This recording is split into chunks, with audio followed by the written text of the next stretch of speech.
हम बातें करेंगे भारत पर विदेशी आक्रमण क्यों हुए और कब हुए। प्राचीन काल में भारत को सोने की चिड़िया कहा जाता था। यह बात उस समय भारत के से व्यापार करने वाले व्यापारियों को मालूम थी। उन विदेशी व्यापारियों ने हर जगह बात फैला दी कि भारत ने कितनी उन्नति की है, वहाँ के राजाओं के पास कितना धन है, भारत के मंदिरों में कितना सोना है और भारत के व्यापारी वर्ग कितना संपन्न है। यह बात जब विदेशी शासकों को पता चली तो उनमें से कुछ विदेशी शासकों अथवा उन्हें विदेशी लुटेरे भी कहेंगे तो कोई आश्चर्य नहीं होगा, उन्होंने भारत पर आक्रमण करने शुरू कर दिए। कभी उनका आक्रमण कहीं पर होता, कभी कहीं पर होता। वे भारत से धन लूट ले जाते और उस समय भारत में अनेक रियासतें हुआ करती थी, इसलिए इन विदेशी लुटेरों का काम आसान हो जाता था।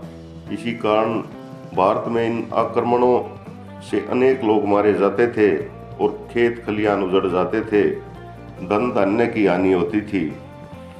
भारत पर विदेशी आक्रमणों के और भी कई कारण हैं, जैसे अरब में इस्लाम धर्म का उदय होना। वे अपने धर्म को फैलाने के साथ साथ यहाँ से धन संपदा भी लूट ले जाते थे। प्राचीन काल से ही अरब निवासी भारत के दक्षिण पश्चिमी तट के प्रदेशों से व्यापार के लिए यहाँ आया करते थे। इस्लाम धर्म के उत्थान और धर्म को स्वीकार करने के पश्चात भी अरब व्यापारी भारतीयों से व्यापार करते रहे, परंतु कालांतर में अपने विजय अभियान के कारण खलीफा उमर भारतीयों से व्यापार करते हुए सन 636 ईस्वी में उसने बम्बई के निकट थाना नाम स्थान पर आक्रमण किया, परंतु यह आक्रमण असफल रहा। इसके पश्चात जल और थल मार्ग से अरब आक्रमणों का सिलसिला चलता रहा। 8वीं सदी के प्रारंभ में अरबों ने मकरान को जीत लिया। मकरान की विजय ने सिंध पर आक्रमण करने के लिए अरबों को प्रेरित किया। अरबों के भारत पर आक्रमण के कुछ अन्य कारण भी थे।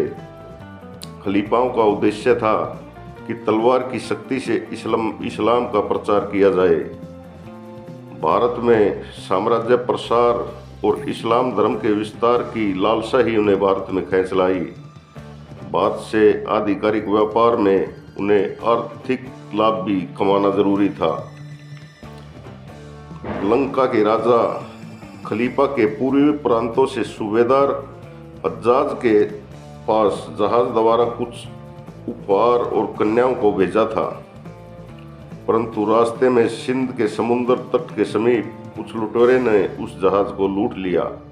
इस घटना से असंतुष्ट सूबेदार हज्जाज ने सिंध नरेश दाहिर से क्षतिपूर्ति की मांग की, जिसे उसने देने से इनकार कर दिया। अतः हज्जाज ने खलीफा वाहिद से सिंध पर आक्रमण करने की आज्ञा प्राप्त की। हज्जाज द्वारा सिंध पर आक्रमण करने के लिए उबदेला और बुदेल के नेतृत्व में सेनाएं भेजी गई, जो पराजित हुई। अतः 711 ईस्वी में हज्जाज ने 17 वर्षीय मोहम्मद बिन कासिम के नेतृत्व में एक विशाल सेना सिंध पर आक्रमण के लिए भेजी। लगभग 6000 सीरियन घुड़सवार, 6000 ऊंट और 3000 सामान ढोने वाले ऊंटों का यह विशाल रेला भारत की तरफ बढ़ा। अतः मोहम्मद बिन कासिम को सिंध पर विजय प्राप्त हो गई। 17 वर्ष से ऊपर के सभी पुरुष जिन्होंने इस्लाम धर्म स्वीकार नहीं किया, कत्ल कर दिए गए। उनके बच्चों और स्त्रियों को दास बना लिया गया। 3 दिन तक बर्बरतापूर्वक आक्रमणकारी लूटपाट करते रहे। लगभग 75 सुंदर स्त्रियां और लूट का 1/4 हिस्सा हज्जाज के पास भेज दिया, बाकी सभी ने उसे आपस में बांट लिया। 20 जून 712 ईस्वी को दाहिर ने शक्तिशाली सेना के साथ फिर से मोहम्मद बिन कासिम से मुकाबला किया, परंतु युद्ध के दौरान वह वीरगति को प्राप्त हुआ। दाहिर की पत्नी लाडी ने मोहम्मद से विवाह कर लिया और दाहिर की पुत्रियां सूर्य देवी और परमाल देवी को खलीफा की सेवा में भेज दिया गया। उसके बाद सिंध की राजधानी आलौर पर भी अधिकार कर लिया गया और सिंध विजय पूर्ण हुई।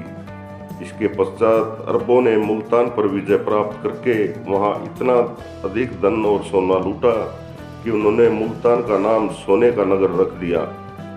यह उनकी अंतिम विजय थी। मोहम्मद बिन कासिम के अंत को लेकर फारसी भाषा में एक अत्यंत रोचक कथा मिलती है।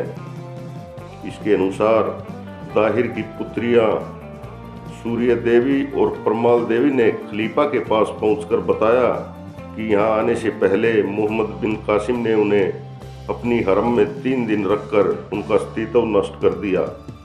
इस बात से खलीफा बहुत क्रोधित हुआ और उसने मोहम्मद बिन कासिम को बैल की कच्ची खाल में बंद करके अपने पास बुलवाया, जिससे उसकी मृत्यु हो गई। उसकी लाश को देखने के बाद दाहिर की पुत्रियों ने बताया कि उसके द्वारा अस्तित्व भंग की शिकायत झूठी थी। यह उन्होंने अपने पिता दाहिर की मौत का बदला लेने के लिए बात कही थी। तब खलीफा ने घोड़े की पूंछ से बंधवाकर राजकुमारियों का अंत करवा दिया। परंतु कुछ इतिहासकारों को इस कथा को लेकर विवाद है। मोहम्मद बिन कासिम के बाद याजिद को सिंध का सूबेदार बनाया गया, परंतु 18 दिन पश्चात ही उसकी मृत्यु हो गई। इसके बाद हबीब सिंध का सूबेदार बना। खलीफा उमर द्वितीय ने उस समय हिंदुओं को इस्लाम स्वीकार करने के लिए बाध्य कर दिया। दाहिर पुत्र जयसिंह को भी इस्लाम स्वीकार करना पड़ा था। उसके बाद अरबों में आपस में झगड़े होने शुरू हो गए, जिससे सिंध पर भी इसका प्रभाव पड़ा। सिंध पर से यहाँ के सूबेदारों की पकड़ आहिस्ता आहिस्ता ढीली पड़ती चली गई। 871 ईस्वी तक सिंध के खलीफाओं की सत्ता समाप्त हो गई। सिंध में अरबों के 2 राज्य हो गए। एक भाग उत्तरी सिंध मुल्तान से आरौर तक था, दूसरा राज्य सिंध से नीचे मसूरा के समुद्र तट तक था। सिंध पर भले ही अरबों का अधिकार बना रहा, परंतु भारत के अन्य प्रदेशों पर इसका कोई प्रभाव नहीं पड़ा। महमूद गजनवी के आक्रमण तक सिंध में यही स्थिति बनी रही।